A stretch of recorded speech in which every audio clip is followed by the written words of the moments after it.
Vêtu d'un simple et discret uniforme d'agent d'entretien, presque insignifiant aux yeux des habitués de la salle, Anatoly avance lentement en poussant sa serpillière sur le sol froid et lustré du gym.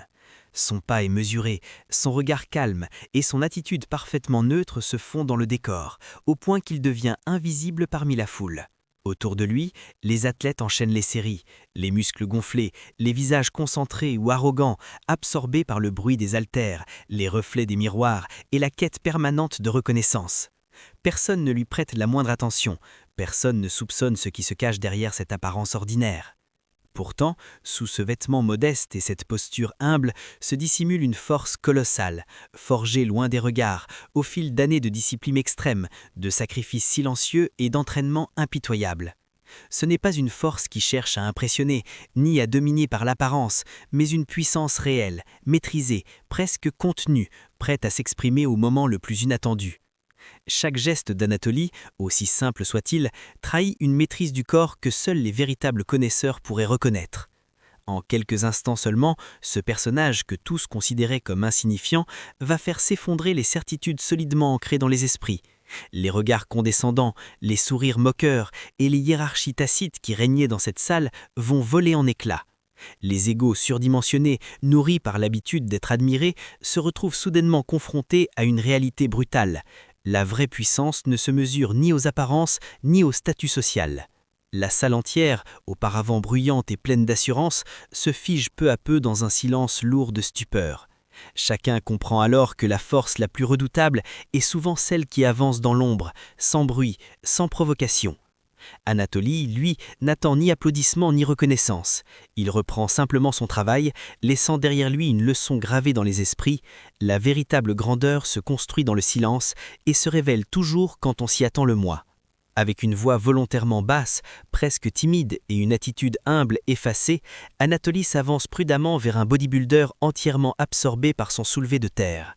Son regard légèrement hésitant, mêlé d'une fausse maladresse soigneusement maîtrisée, renforce l'illusion d'un parfait débutant en quête d'aide. D'un ton respectueux, presque hésitant, il lui demande quelques conseils techniques, feignant l'ignorance et la fragilité, comme s'il découvrait à peine les bases de cet exercice exigeant. Progressivement, sans que la victime ne s'en rende compte, la scène se transforme dans un piège parfaitement orchestré. La confiance du bodybuilder, d'abord flattée par cette demande innocente, se mue lentement dans un sentiment de supériorité. Ses réponses deviennent plus affirmées, sa posture plus arrogante, et son regard trahit un mépris à peine voilé, nourri par la certitude d'avoir affaire à quelqu'un de faible et inoffensif. Pendant ce temps, Anatoly écoute attentivement, acquiesce en silence, laissant l'ego de son interlocuteur prendre toute la place, sans jamais révéler qu'il est sur le point de le confronter à une réalité qu'il n'est pas prêt à affronter. Autour de la scène, les bodybuilders échangent des regards complices, lourds de sous-entendus, et laissent échapper des sourires moqueurs, parfois à peine dissimulés, parfois ouvertement assumés. À leurs yeux, ce simple agent d'entretien, vêtu de son uniforme banal et affichant une attitude effacée, ne pourrait même pas soulever la barre à vide, encore moins maîtriser un exercice aussi exigeant que le soulevé de terre.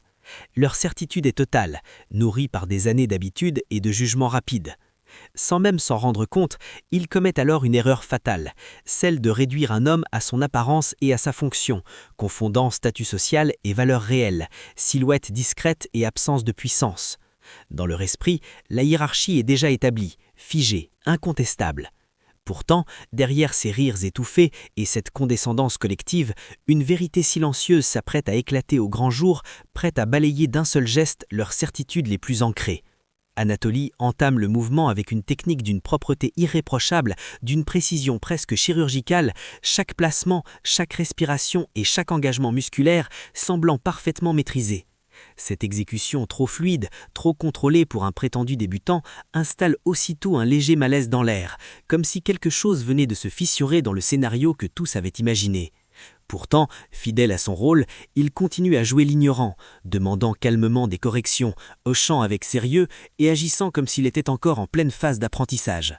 Autour de lui, les regards changent subtilement, les sourires moqueurs se figent, les conversations s'interrompent et une tension silencieuse s'installe dans la salle. Chaque répétition renforce cette impression troublante. Les gestes sont trop sûrs, le contrôle trop évident, la posture trop solide pour être le fruit du hasard. Même sans pouvoir l'expliquer clairement, tous ressentent que quelque chose ne colle pas, qu'une vérité dissimulée est sur le point d'émerger, prête à renverser l'ordre établi en l'espace de quelques secondes. Disque après disque, la charge s'accumule lentement sur la barre, faisant grimper le poids à des niveaux qui, quelques minutes plus tôt, imposaient encore le respect et la prudence.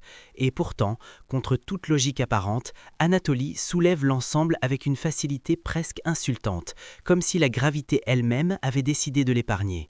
Le mouvement reste propre, stable, parfaitement contrôlé, sans la moindre grimace ni signe d'effort excessif. Dans le même temps, il continue à répéter, d'un ton faussement inquiet, que c'est très lourd, feignant la difficulté et cherchant encore l'approbation de ceux qui, jusque-là, se moquaient de lui. Cette dissonance crée un trouble profond. Les bodybuilders échangent désormais des regards perplexes, l'assurance s'évapore et un doute corrosif s'installe. Les poids seraient-ils truqués ou est-ce leur propre perception de la force et de la réalité qui est en train de s'effondrer sous leurs yeux ? Le sol est le même, la barre est la même, mais plus rien ne semble logique. Entre deux répétitions, sans jamais perdre son calme ni son contrôle, il lâche des phrases déconcertantes, presque absurdes dans un tel contexte. Il explique tranquillement qu'il est agent d'entretien, comme si cela justifiait naturellement ce qu'ils sont en train de voir, puis ajoute avec une désinvolture troublante qu'il est aussi un peu coach. Le tout est ponctué d'un sourire innocent, sincère en apparence, mais profondément dérangeant au vu de la situation. Il va même jusqu'à proposer, sur un ton faussement naïf, des séances de personal training, comme s'il offrait un simple service parmi d'autres. Cette légèreté contraste violemment avec la scène et ne fait qu'accentuer le malaise général. Les bodybuilders, désormais silencieux, ne savent plus s'ils doivent rire, protester ou remettre en question tout ce qu'ils croyaient savoir sur la force, l'expérience et la légitimité. L'atmosphère devient lourde, presque irréelle, comme si la salle entière venait de basculer dans une réalité où les repères habituels n'existent plus. Les rires s'évanouissent peu à peu, les conversations s'éteignent brutalement et un silence lourd, presque oppressant, envahit la salle.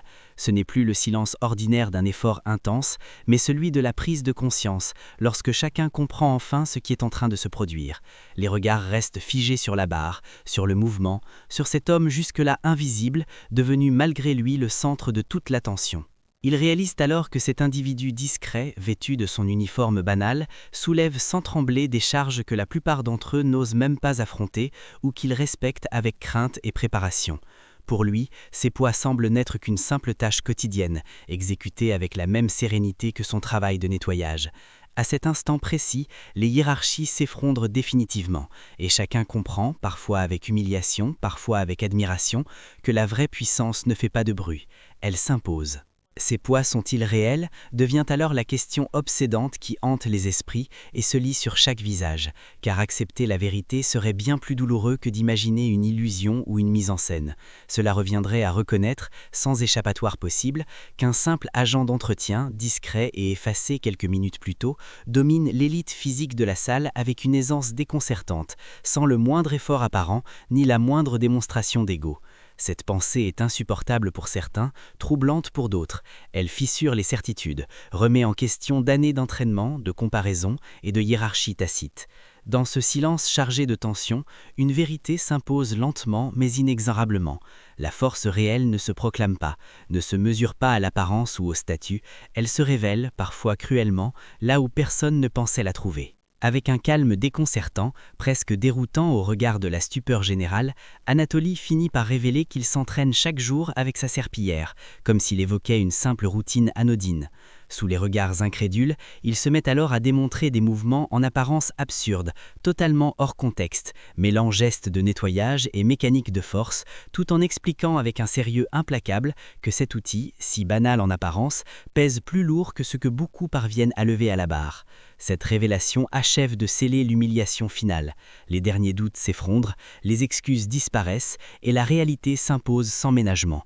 Ce n'est plus une question de comparaison ou de performance, mais de compréhension brutale. Pendant que certains cherchent à impressionner sous les projecteurs, d'autres construisent une puissance redoutable dans l'ombre, à travers la répétition, la discipline et l'humilité. Anatoly, lui, se contente de sourire et de reprendre son travail, laissant derrière lui une leçon silencieuse, gravée à jamais dans les esprits.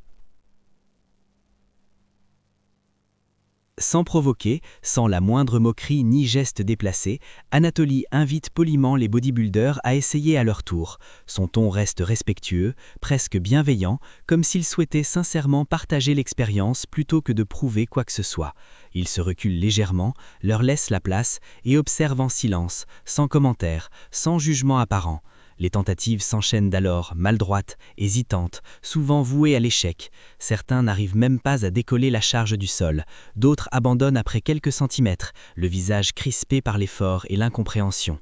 À chaque échec, le silence devient plus lourd, plus parlant que n'importe quelle remarque.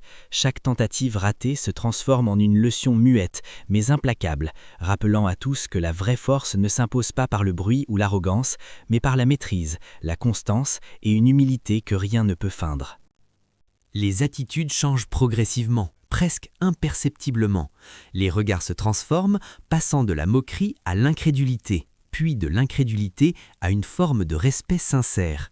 Les corps se redressent, les visages se ferment et une compréhension nouvelle s'installe dans la salle, lourde de sens. Plus personne ne rit, plus personne ne parle à la légère. Chacun mesure désormais l'ampleur de ce qu'il vient de vivre. Tous comprennent alors que la véritable force n'a pas besoin de crier, ni d'humilier, ni de se mettre en scène pour exister. Elle n'exige pas l'attention, elle la capte naturellement lorsqu'elle se révèle.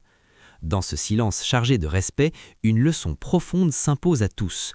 La puissance authentique se construit dans l'ombre, s'exprime avec humilité et s'impose sans jamais hausser la voix. Anatoly finit par se présenter ouvertement, révèle la présence de la caméra et explique calmement que toute cette mise en scène faisait partie d'une expérience sociale soigneusement préparée.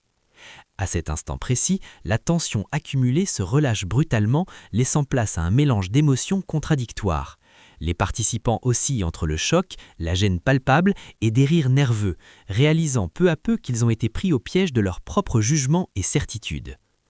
Les regards se croisent, certains baissent les yeux, d'autres sourient avec embarras, mais tous sont conscients d'avoir vécu un moment hors du commun, aussi déstabilisant qu'inoubliable.